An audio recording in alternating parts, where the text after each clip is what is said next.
पीतमपुरा गांव, जहां हर सुबह पक्षियों की चहचहाहट से होती थी, वहां आज एक अजीब सा सन्नाटा पसरा हुआ था। सायरा, एक निडर और साहसी लड़की, अपने घर के आंगन में खड़ी बार बार रास्ते की ओर देख रही थी। उसके चेहरे पर चिंता की लकीरें गहरी होती जा रही थीं और उसका दिल किसी अनहोनी की आशंका से घबरा रहा था। माँ को इतनी देर कभी नहीं हुई। उन्होंने तो कहा था कि सुबह सुबह जंगल से लकड़ियां काटकर जल्दी लौट आएंगी, लेकिन अब तो दोपहर ढलने को है और उनका कहीं पता नहीं। मैं क्या करूं? कहाँ ढूंढूं उन्हें? सायरा को अचानक कुछ याद आता है। कमला काकी? हाँ, वो भी तो माँ के साथ ही गई थी। शायद उन्हें पता हो कि माँ कहाँ है। मुझे तुरंत उनके पास जाकर पूछना चाहिए। सायरा तेजी से कदम बढ़ाती हुई कमला काकी के घर पहुंचती है। कमला काकी अपने आंगन में बैठी थकान मिटा रही थीं, लेकिन उनकी आंखों में एक अजीब सा खौफ था। कमला काकी, मेरी माँ आपके साथ ही तो गई थी ना सुबह। आप तो लौट आई, लेकिन मेरी माँ अभी तक क्यों नहीं लौटी? वो कहाँ रह गई काकी? अरे बेटा, मैंने तो तुम्हारी माँ को बहुत समझाया था। मैंने उसके हाथ पैर तक जोड़े थे कि उस तरफ मत जा, पर वो मानी ही नहीं। उसकी जिद के आगे मेरी एक न चली। किस तरफ काकी? वो किस ओर गई है? वो नीली हवेली की तरफ चली गई। हम सब लकड़ियां लेकर लौट रहे थे, पर वो कहने लगी कि जब इतनी दूर आए ही हैं तो देख ही लें उस हवेली को। वो देखना चाहती थी कि आखिर ऐसा क्या है वहां जिससे पूरा गांव डरता है। क्या वो सच में उस तरफ चली गई?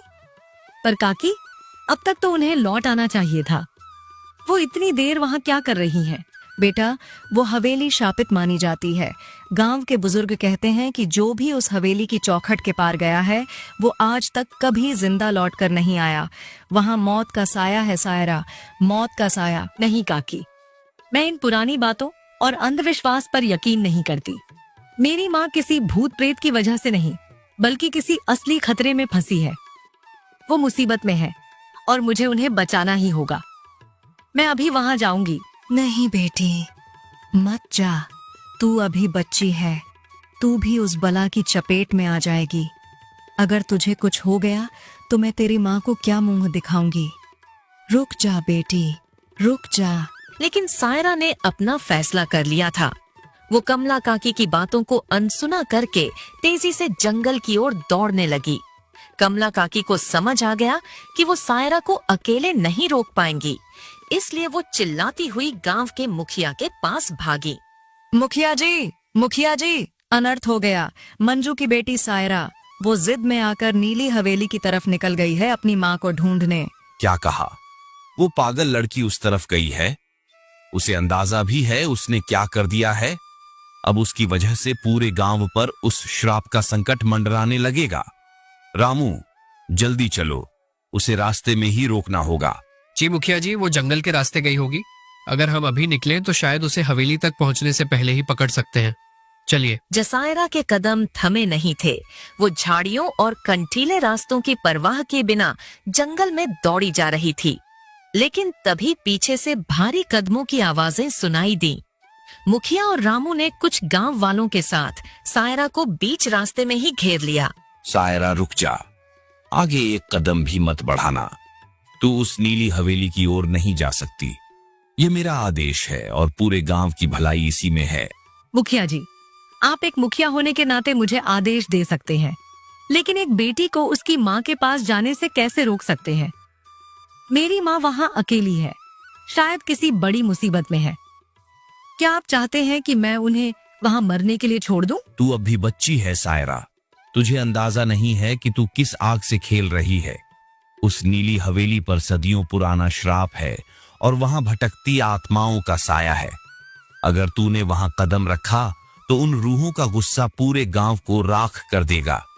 तेरे कारण पूरे गांव पर बर्बादी का ग्रहण लग जाएगा। आप सब यह कैसे सोच सकते हैं मुखिया जी? क्या किसी ने सच में वहाँ कोई आत्मा देखी है? ये सब सिर्फ सुनी सुनाई बातें और अंधविश्वास है।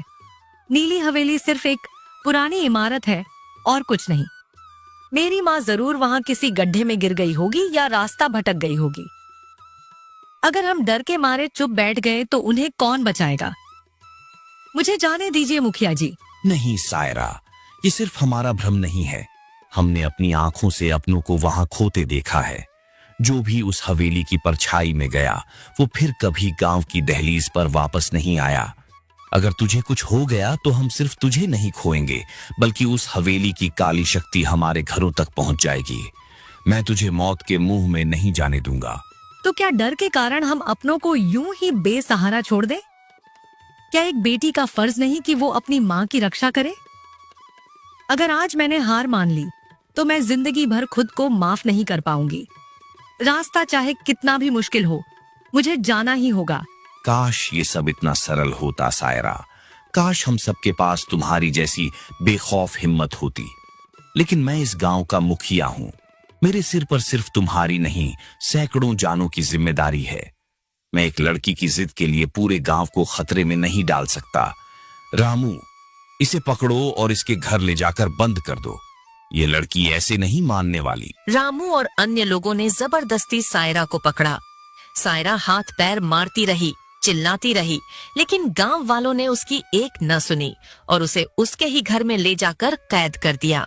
कमला, तू यहीं इसके दरवाजे पर बैठ। ध्यान रखना कि इस घर की कुंडी कोई न खोले। ये लड़की हवेली की तरफ एक कदम भी न बढ़ा पाए, चाहे तुझे जो भी करना पड़े। ठीक है मुखिया जी, मैं इसे अपनी नजरों से ओझल नहीं होने दूंगी। मैं इसे हर हाल में रोकूंगी।